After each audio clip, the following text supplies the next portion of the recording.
आपने सुना होगा परछाइयों के बारे में। आपने सुना होगा परछाइयाँ हमारे साथ रहती है।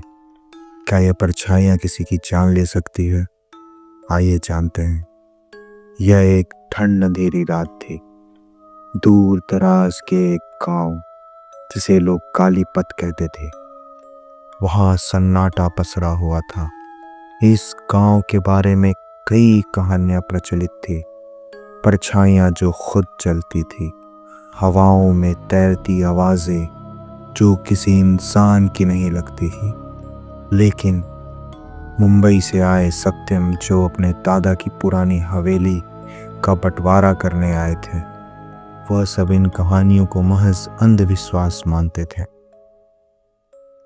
कालीपत के किनारे में बनी दादाजी की हवेली, जो बहुत पुरानी और बहुत भूतिया लगती थी, वहाँ के लोगों ने सत्यम को बार बार समझाया कि सूरज ढलने के बाद यहाँ मत रुकना, रात को यह परछाइयाँ जाग जाती है। एक बूढ़ी औरत ने उन्हें एक ताबीज़ भी दी, पर सत्यम कहाँ मानने वाला इन सब चीज़ों में। उसने हंसी में उड़ा दिया इन सब बातों को। रात को जब हवेली में सत्यम पहुंचा तो वह अध्ययन कक्ष में पहले पुरानी फाइलें और दस्तावेज देखने लगा। तभी ठंडी हवा का ऐसा झोंका आया जैसे मानो कमरा अचानक से भारी हो गया, जैसे दीवार उसकी हर एक सांस को सुन रही हो। तभी हल्की सी फुसफुसाहट सुनाई देती है, चले जाओ। सत्यम चौंक कर इधर उधर देखता है। कमरा पूरी तरह से खाली था, लेकिन वह आवाज धीमे धीमे बढ़ने लगती है और उसमें कई आवाजें मिलने लगती है। यहाँ से चले जाओ, इससे पहले कि देर हो जाए। उसकी नजर कमरे के बड़े दर्पण पे गई। शीशा धुंधला था, जैसे उसकी सतह पर पानी लहरा रहा हो, लेकिन जो प्रतिबिंब उसे दिखाई दे रहा था वह सत्यम का तो नहीं था। उसमें कोई भयानक आकृति थी। आंखें खोली और भयानक मुस्कान के साथ उस प्रतिबिंब में उसको अपनी धुंधली झलक दिखाई दी। सत्यम डर से पीछे हट गया।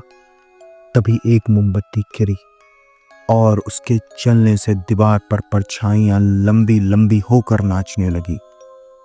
उनमें से एक परछाई अलग दिख रही थी, जैसे गहरी सजीव और दीवार पर रेंगती हुई। वो परछाई धीरे धीरे एक आकृति में बदल गई। शरीर लंबा हो गया, पंजे जैसे हाथ और बिना चेहरे के दिख रहे थे। वह सत्यम की ओर बढ़ने लगे। कमरे में फिर वही डरावनी फुसफुसाहट गूंजने लगी।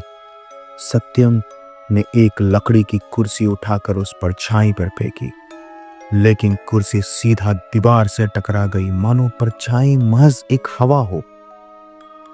परछाई हंसी, एक गहरी खौफनाक हंसी, जो सत्यम की रीढ़ में एक सिहरन पैदा कर गई। डर के मारे वह दौड़कर अध्ययन कक्ष के बाहर निकला, लेकिन हवेली की लंबी अंधेरी गलियां अब उसे और भी लंबी लगने लगी। दरवाजे मानो अपने आप बंद हो रहे थे और अंधेरे में अदृश्य हाथ उसके कंधे को पकड़ने की कोशिश कर रहे थे। जब वह मुख्य द्वार के पास पहुंचा तो उसे वो दरवाजा बंद मिला, जो कि उसने वो दरवाजा खुला छोड़ा था। तभी एक खुसफुसाहट आवाज उसके कानों में आई, तुम नहीं जा सकते, अब तुम हमारे साथ हो। कमरा ठंडा हो गया। चारों ओर से परछाइयां इकट्ठी होकर एक बड़ी विकराल आकृति में बदल गई। सत्यम की चीखें गूंजते गूंजते अचानक थम गई। अगले सुबह गांव वाले हवेली के पास पहुंचे तो उसे वह हवेली खाली मिली। सत्यम का वहां कोई नामो निशान नहीं था, लेकिन अध्ययन कक्ष का दर्पण बदल गया था। अब उसमें सब कुछ वैसा नहीं दिखता था, बस एक चीज अलग थी। कोने में खड़े एक धुंधला सा प्रतिबिंब, जो हर आने वाले को देखकर फुसफुसाता था। धन्यवाद।